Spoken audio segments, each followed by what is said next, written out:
In the golden hush of a luxury boutique, where the floor shone brighter than mirrors, and every pair of shoes gleamed like treasure, two little girls sat trembling. Their pale pink blouses and gray skirts, once pristine, were now marked by dirt and tears. The air was thick with embarrassment and disbelief. One of the girls, her small hands clutching a white high heel, was sobbing uncontrollably.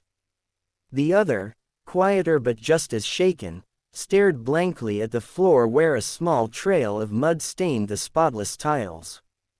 Above them stood the store manager, impeccably dressed, sharp as glass, and cold as stone. "If you made it dirty," she snapped, "then clean it. Use your tongue if you have to.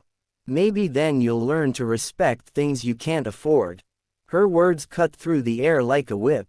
The girls froze. Their mother, a woman who had been working at the boutique for only a month, stood nearby, face pale, hands trembling, unable to speak. "Before we go further, if you believe in kindness, second chances, and the power of compassion, please take a moment to like, comment, share, and subscribe to Kindness Corner. Your support helps these stories of humanity reach more hearts around the world." Her name was Claire, a single mother who had lost her husband to a construction accident 2 years earlier. The job at Maison Arlette, an elite fashion store, was her last hope to keep food on the table for her daughters, Anna and Sophie. It paid little, but she told herself that one day, if she worked hard enough, she'd climb the ladder, maybe even manage her own branch. But the store's culture was cruel. The manager, Miss Turner, believed that fear bred discipline, and that people like Claire were lucky to even stand inside those golden walls. That afternoon, Claire had brought her daughters to work for just an hour. Their babysitter had fallen sick, and she couldn't afford to miss her shift. She had begged Miss Turner to let them sit quietly in a corner, promising they wouldn't touch anything. For a while, it went smoothly until a customer accidentally brushed mud onto the floor near where the girls sat. When Miss Turner spotted the dirt, she saw an opportunity not to clean it, but to humiliate. She turned toward the girls, her voice sharp and cruel. "Which one of you did this?" she demanded. Anna tried to explain that it wasn't them, but her words trembled. Miss Turner didn't care. She sneered at their modest clothes and scuffed shoes, her disgust thinly veiled behind a cold smile. "People like you don't belong here," she hissed.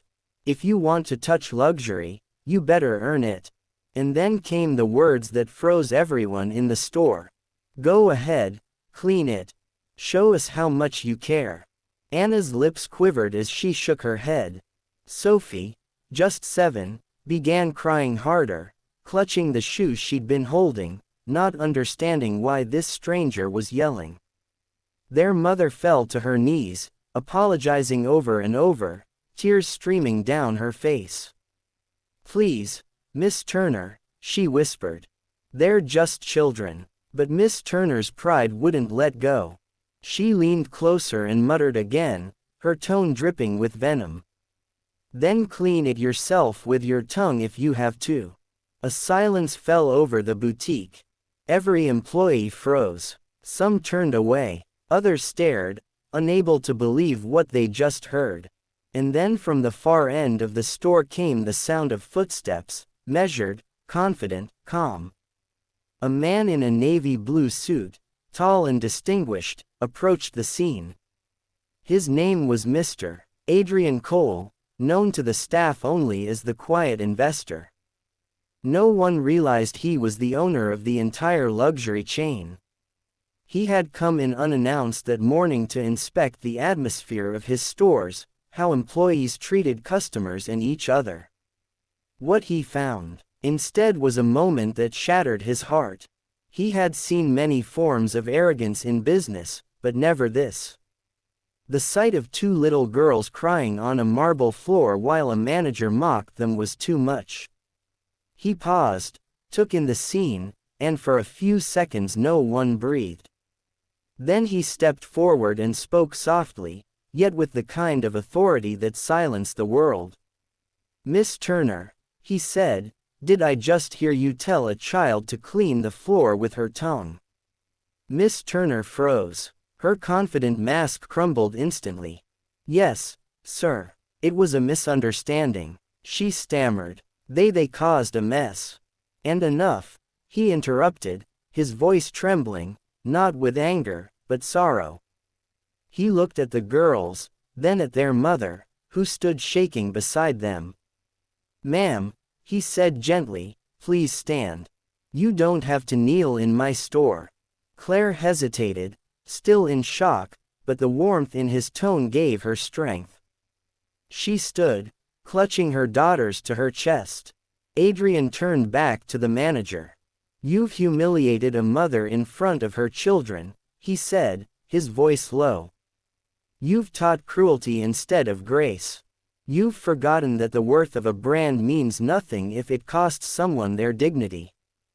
Tears welled up in his eyes as he spoke. He knelt down beside the girls, offering his handkerchief to wipe their faces. "You didn't do anything wrong," he told them softly. "And you'll never be treated like that again." Sophie, still hiccuping between sobs, looked up and whispered, "Are you mad at us?" He smiled sadly. "No, sweetheart, I'm mad at the world for forgetting kindness." Then, to everyone's shock, he took the dirty shoe from her hands, walked to the nearest counter, and dropped it there. No shoe, no matter how expensive, is worth more than a child's tears. He turned to the entire staff. "Everyone remember this day," he said firmly. "Because this store, this company will stand for respect and compassion, or it will stand for nothing." He then looked back at Miss Turner. "You're relieved of your duties." Effective immediately, she stood frozen, speechless, as he motioned for security to escort her out. The silence that followed was heavy, but it wasn't awkward. It was cleansing. Something in the air shifted. For the first time, Claire felt seen not as a struggling mother, but as a human being who deserved respect. Adrian asked for her full story. And as she spoke, hesitant at first, then with growing emotion, he realized just how much she'd endured. Raising two girls alone, juggling bills, skipping meals so her children could eat. By the time she finished, tears streamed down his face openly. "You shouldn't have to suffer like this," he said softly. "From this moment on, you'll never have to again." He offered her a new role, assistant store manager with full benefits and a salary that would change her life.